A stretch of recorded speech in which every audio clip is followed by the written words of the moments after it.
Hi, my name is Ella Wood, and today I'm presenting my capstone project on militarized masculinity and mental health in the US military. What I really want to focus on is how the culture of the military shapes the way people think about mental health. A lot of times when we hear about depression or PTSD in the military, we don't always talk about why people don't get help. So instead of just looking at individuals, I'm looking at the bigger picture, how expectations, identity, and cultural all influence behavior. As I go through this, think about how something that is seen as strength could actually become a barrier for getting support. So, why this topic matters. Mental health issues in the military are extremely common. Large numbers of service members experience PTSD, anxiety, depression, and even suicidal thoughts. But even though these issues are well known, treatment rates are still extremely low. This raises an important question: why? If people are struggling, why aren't they getting help? This is where sociology is important. Instead of blaming individuals, sociology looks at the systems. Military cultural encourages discipline and control, but it can also discourage vulnerability. So we're seeing a gap between need and action, and that gap is shaped by culture, not just personal choice. So that brings us to my research question. How does militarized masculinity create a stigma around vulnerability and mental health for soldiers and veterans? I focused on men because masculinity is a central part of military culture. The military has historically been male dominated, and a lot of its expectations are been based on traditional ideas of masculinity. So, understanding how stigma works in that environment helps explain why men, in particular, may avoid seeking help even when they need it. Now, we're going to get into the theoretical framework. To understand this topic, I focused on three major sociological theories. First is heroic masculinity, which explains how certain forms of masculinity become dominant and are tied to power and status. In the military, this includes being strong, disciplined, and emotionally controlled. Second, I focused on doing gender, which means gender is something people actively perform. In the military, service members are constantly performing masculinity through their behavior and interactions. Third is stigma theory, which explains how people are labeled and judged. When mental health is stigmatized, people may avoid seeking help because they don't want to be seen different or weak. Now we're going to get into militarized masculinity. Militarized masculinity is the idea that military promotes a specific version of masculinity. This includes traits like toughness, strength, emotional control, and self reliance. These traits are not just encouraged, they are expected. Over time, they become part of how service members see themselves. The problem is that these expectations don't leave room for any vulnerability. If someone is struggling mentally, it can feel like admitting that goes against everything they've been trained to be. And that brings us to stigma. Stigma is one of the biggest barriers to mental health care in the military. Service members often worry that if they seek help, they will be judged by others or seen as weak, which goes against everything in their training, what we talked about before. Service members often worry that if they seek help, they will be judged or seen as weak. These are also fears about career consequences, like being passed over for promotions or not being taken seriously at all. So if someone recognizes they need help, they may still avoid it. This shows how stigma is not just personal, it's built into the system of the military and the culture. And then this leads into emotional suppression. Emotional suppression is another huge major factor. Service members are trained to control their emotions and push through difficult situations. In combat specifically, this can be necessary and even life-saving. But the problem is that this mindset continues even after those situations are over. Instead of processing emotions, individuals may ignore them. which can lead to long-term mental health issues in the future. So, what is seen as a strength in one context becomes a risk in the other. Now, we're going to talk about social support. Social support is one of the most important protective factors for mental health. Having people to talk to, like friends, families, or even peers, or your colleagues, can make a huge difference, and it can reduce symptoms of PTSD and depression and overall well being. However, not everyone has access to strong support systems. In fact, some people join the military because they don't feel close to their family at all, or they want a getaway, or because they didn't do that well in school and they want an escape. So some service members end up feeling isolated, especially after leaving the military, when they don't have that connection with or social support anymore, especially if they didn't have it in the first place. And that shows that while support helps, it's not equally available to everyone. Now we'll be getting into gender differences. Mental health is experienced differently across all gender. Women in the military often report a higher rates of PTSD and depression, but at the same time, men are less likely to seek help in the first place. The difference is often linked to masculinity expectations. Men may feel the pressure to appear strong and avoid showing vulnerability. So that's why gender shapes both how mental health issues are experienced and how people respond to them. Now, for race and inequality, race also plays an important role. Research shows that minority services members may face barriers to care or receive less treatment. This suggests that mental health is not just about individual experience, but about structural inequality. And that leads into how different groups may have very different experiences within the system, which affect the outcomes.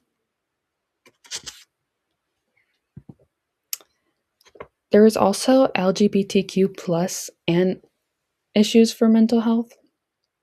So the LGBTQ community has not always been allowed in the military, but now that they face additional challenges. Even though policies have improved, like them being able to even join the military, cultural expectations still make it difficult to express identity openly. Many individuals feel pressure to hide who they are, so that makes them not want to express it in the first place, which can increase stress, anxiety, and mental health issues. However, when environments are supportive, mental health outcomes improve significantly.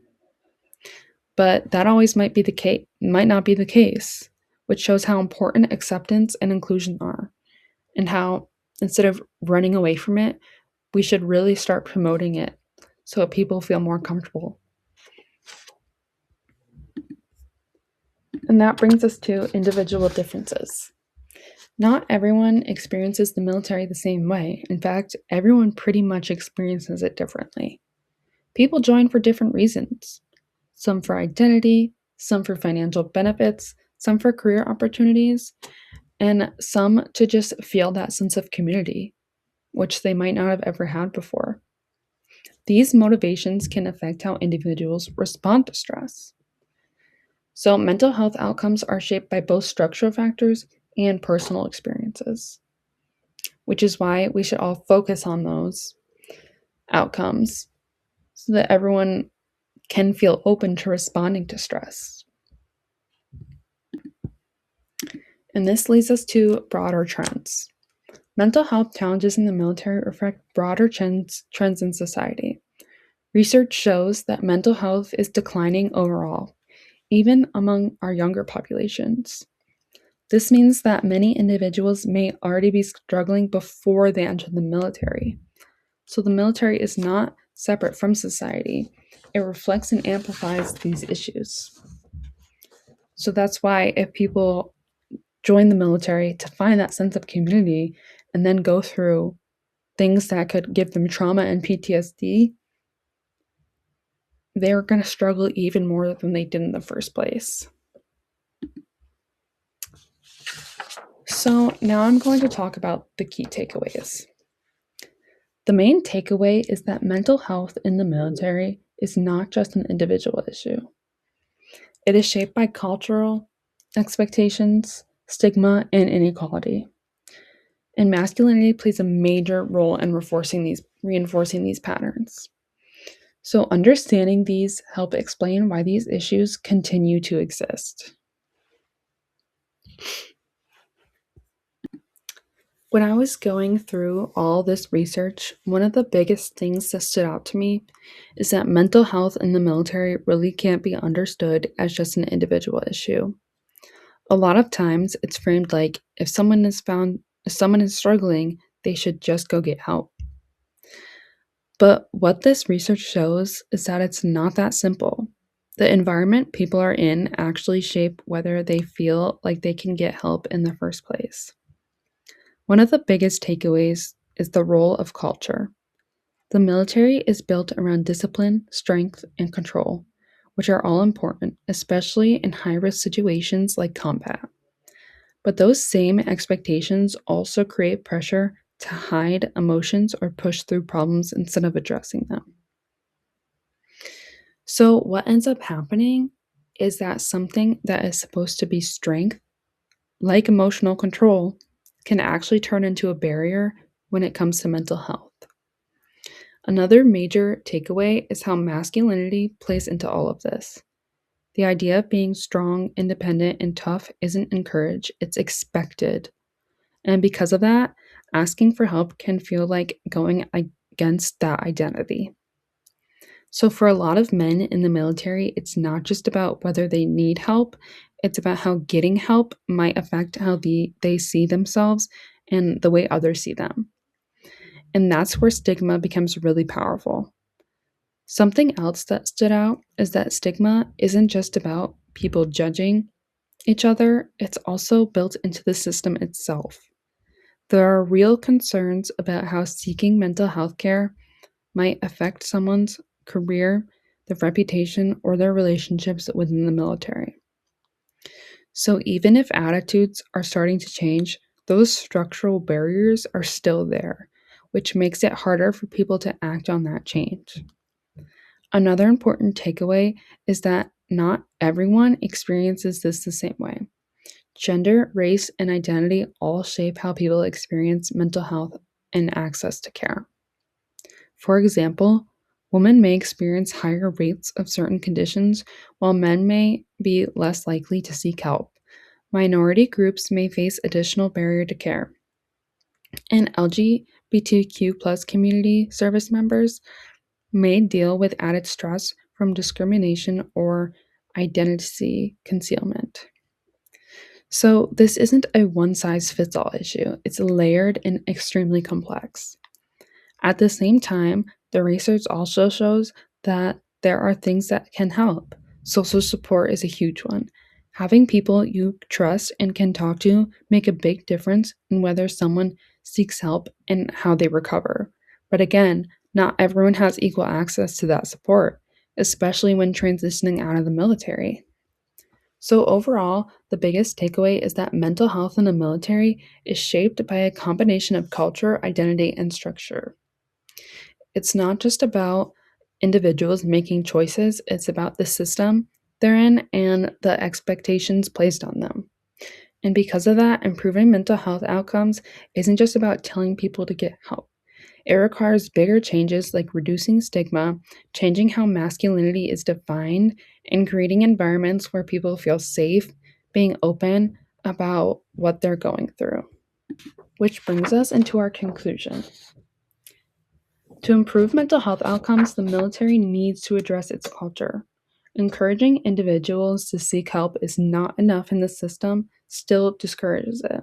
There needs to be a shift in how strength is defined and how masculinity is defined altogether. Creating an environment where people feel safe asking for help is a key to long term change. So, here are some questions to think about. Can military culture realistically change? Is stigma or structure the bigger barrier? How does masculinity affect help seeking? And should the military redefine strength? These questions all don't have one answer, but I think they help us think about the bigger picture, which is masculinity needs to be redefined. Thank you.